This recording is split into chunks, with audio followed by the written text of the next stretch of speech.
The International Air Transport Association has announced that the Emirates airline will launch its IATA dangerous goods regulations for electronic flight bags. This important innovation brings the IATA DGR into the cockpit, where flight crew make important pre- and in-flight safety decisions. IATA Senior Vice President Airport Passenger Cargo and Security Nick Karin said for almost 60 years, IATA's DGR has been helping the industry safely transport air cargo. This places the most comprehensive resource on the carriage of dangerous goods into the cockpit in a format that will assist the flight deck crew in making timely operational safety checks and decisions. The IATA DGR suite of product tracks the latest developments and evolving regulations for the safe carriage of air cargo. The industry safely carries more than 50 million tons of cargo annually with a value of $6.4 trillion. Creating a viable aviation industry for the benefit of all is not impossible. It behoves the government introduces policies that favor the growth of domestic airlines. The creation of an intended national carrier should also be done with a lot of transparency. This is the view of the former Secretary General of the African Airlines Association. For 2 years, the government has been speaking about creating a national carrier. How can we justify spending public funds in restructuring ARIC and Aero, and then we're talking about creating a third airline to compete with the two airlines that we've just restructured with public funds? All three airlines will not succeed, that's for sure. And of course, we have several other airlines in the market.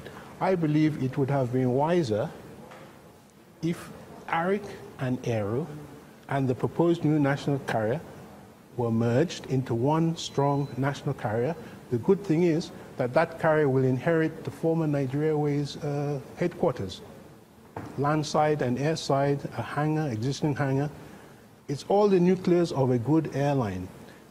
The current owners of Aero and ARIC could be made shareholders, important shareholders of the new national carrier.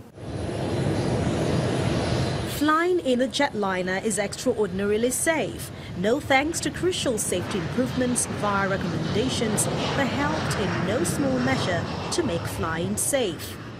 Aviation safety is improving all over the world, including Africa, and very fast. For over 4 years now, Nigeria has maintained high safety record. This can be attributed to the race by airlines to be IATA compliant, a situation the Nigeria Civil Aviation Authority has made mandatory for airlines to comply with. The IATA Operational Safety Audits IATA program is an internationally recognized and accepted evaluation system designed to assess the operational management and control systems of an airline. The IATA audit creates a standard that is comparable on a worldwide basis, enabling and maximizing the joint use of audit reports. The IATA membership. Just recently, the Accident and Investigation Bureau released 4 reports and 12 major recommendations. Once the weather is not favorable, please don't fly. Full stop. Number 2. NCAT should develop and incorporate TBM 850 in its flying school training manual, also basic training on weather radar, its systems and operation procedures and advanced weather recognition and avoidance techniques.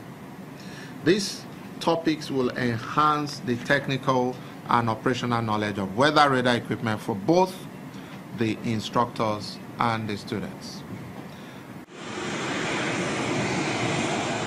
2 groups of U.S. airlines are in a new fight over whether the Trump administration should come down on 2 Middle Eastern countries that are offering low fares to their customers and increasingly expanding their operations into the U.S. due to their government's help. At the heart of the matter is the Open Skies Agreement, in which Qatar and the United Arab Emirates agree with the U.S. that they won't allow their government to artificially lower fares as a result of government subsidies.